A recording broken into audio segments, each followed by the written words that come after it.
एक बार एक राजा था जिसका कोई बच्चा नहीं था। एक दिन उसके एक मंत्री ने उसे एक तांत्रिक के पास जाने की सलाह दी। राजा और रानी तांत्रिक के पास गए। तांत्रिक ने उन्हें कहा कि महाराज, आपका एक बेटा होगा, लेकिन उसके लिए आपको किसी और के बेटे की बलि देनी होगी। तांत्रिक की बात सुनकर राजा अपने राज्य में घोषणा करवा देता है कि जो भी अपने बेटों को राजा को सौंप देगा उसे बहुत सारा सोना दिया जाएगा।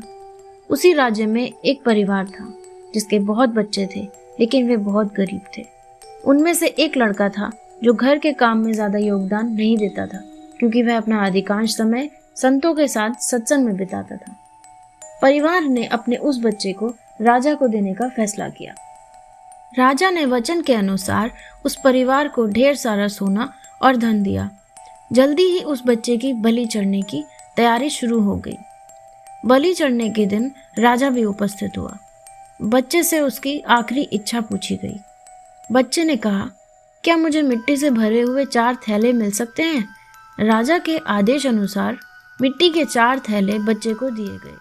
उसने मिट्टी से 4 अलग अलग ढेर बनाए, फिर उनमें से 3 ढेर को तोड़ दिया और चौथे के सामने हाथ जोड़ के बैठ गया। उसने तांत्रिक की तरफ देखा और कहा, अब आपको जो करना है कीजिए।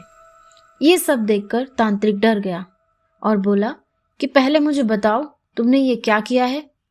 बच्चे ने कहा, सुनिए, पहला ढेर है मेरे माता पिता, जिन्होंने मुझे कुछ पैसे के लिए बेच दिया। दूसरा ढेर मेरे रिश्तेदारों का है, जिन्होंने मेरे माता पिता को ऐसा करने से रोका नहीं, इसलिए मैंने उसे भी तोड़ दिया। तीसरा ढेर महाराज आपका है। आपका फर्ज है अपनी प्रजा की रक्षा करना, लेकिन आप ही मेरी बलि ले रहे हैं, इसलिए मैंने उसे भी तोड़ दिया। इतना कह के बच्चा चुप हो गया। राजा ने पूछा, चौथा ढेर किसका है? बच्चा बोला, चौथा ढेर भगवान का है। अब मुझे बस मेरे भगवान पर ही भरोसा है, इसलिए मैं उनके सामने बैठा हूँ। बच्चे का जवाब सुनकर राजा पूरी तरह हिल गया। राजा ने सोचा कि पता नहीं इसकी बलि देने के बाद मेरा बेटा होगा भी या नहीं, तो क्यों ना मैं इसे ही अपना बेटा बना लूं। इतना समझदार और भगवान में विश्वास करने वाला बच्चा मुझे कहाँ मिलेगा? राजा ने बच्चे को गोद ले लिया और राज्य का राजकुमार घोषित कर दिया।